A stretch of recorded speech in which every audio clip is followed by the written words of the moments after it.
शिवाय दोस्तों, स्वागत है आप सभी का महिमा भक्ति ब्लॉग चैनल में। तो चलिए आज के इस वीडियो में मैं आप सबको भगवान शिव और माता पार्वती की एक प्यारी सी कथा सुनाऊंगी। ये कथा है कि गौ माता को पार्वती माँ ने गिर दिया था श्राप जूठन खाने का। तो इससे पहले आपने मेरे चैनल को सब्सक्राइब नहीं किया है तो प्लीज़ सब्सक्राइब कर दीजिए और बेल आइकन को प्रेस कर दीजिएगा, जिससे कि मेरे आने वाले हर वीडियो का नोटिफिकेशन आप सभी के पास सबसे पहले पहुँचे। तो देखिए, भारत में गाय को माता का स्थान प्राप्त है। पुराणों में गौ माता को साक्षात देव की संज्ञा दी जाती है। माना जाता है कि कामधेनु का हर अंश मानव मात्र के लिए वरदान है। हर गृहस्थी की रसोई में पहली रोटी गौ माता के नाम से निकाली जाती है। सुख और दुख से जुड़ा कोई भी धार्मिक काम या फिर अनुष्ठान गौ माता का ग्रास निकाले बिना पूरा नहीं होता है। इसके बावजूद गौ माता के झुंड कचरे के ढेर पर जूठन से पेट भरते दिखाई देते हैं।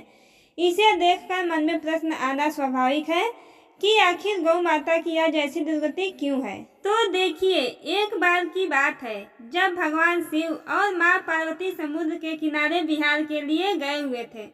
इस दौरान भगवान शिव के मन में एक शरारत सूझी और उन्होंने कहा कि देवी पार्वती, मुझे अचानक एक आवश्यक कार्य के लिए जाना पड़ रहा है। मैं कार्य पूर्ण होते ही शीघ्र आपके पास आता हूँ। आप यहीं पर मेरी प्रतीक्षा कीजिए।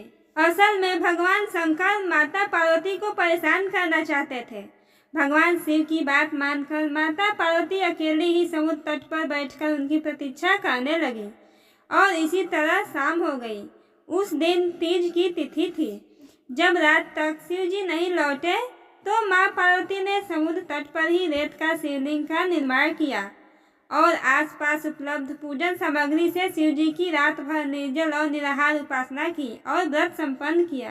भगवान शिव वहां सूक्ष्म रूप में पहले से ही विराजमान थे और वो सभी गतिविधियों को निहार रहे थे। सुबह होते ही माँ पार्वती ने समुद्र में रेत की शिवलिंग और पूजन सामग्री को विसर्जित कर दिया। इसके थोड़ी ही देर बाद शिवजी प्रकट हो गए और बोले कि हे देवी पार्वती, आपने कल तीज की तिथि पर मेरी पूजा नहीं की। तब पार्वती जी ने कहा कि भगवान, मैंने आपकी पूजा की है और अभी सामग्री विसर्जित की है। भगवान शिव अभी भी माँ पार्वती के साथ ठिठोली करना चाहते थे और बोले कि हे पार्वती, मुझे तो पूजा का कोई चिन्ह दिखाई नहीं दे रहा है। अगर आपने पूजा की है तो उसका प्रमाण दीजिए। भगवान शिव जी की बात सुनकर माता पार्वती ने आसपास देखा और उन्हें वहां एक गाय खड़ी दिखाई दी। उन्होंने भगवान शिव से कहा कि ये गाय मेरी साक्षी है। जब मैं पूजा कर रही थी तब ये उपस्थित थी। तब भगवान सदाशिव ने गाय से पूछा कि क्या देवी पार्वती ने पूजा की है? तो गाय ने ना में सिर हिला दिया। भगवान शिव ने कहा कि देवी पार्वती, आप असत्य कह रही हैं। गाय ने तो गवाही नहीं दी।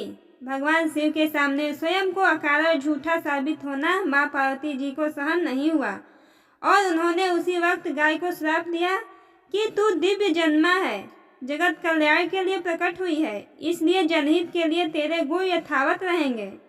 किंतु जिस मुख से तुमने ये झूठी गवाही दी है उसे दंड भुगतना पड़ेगा। झूठ बोलने के कारण ही अब जूठन ही तेरा आहार होगा।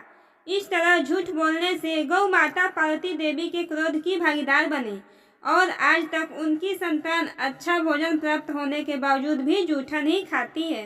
तो दोस्तों, हमारी ये कथा यहीं पे समाप्त होती है। आपको हमारी ये कथा अच्छी लगे तो प्लीज़ वीडियो को लाइक करके चैनल को सब्सक्राइब जरूर कीजिएगा और कमेंट बॉक्स में हर हर महादेव लिखना मत भूलिएगा।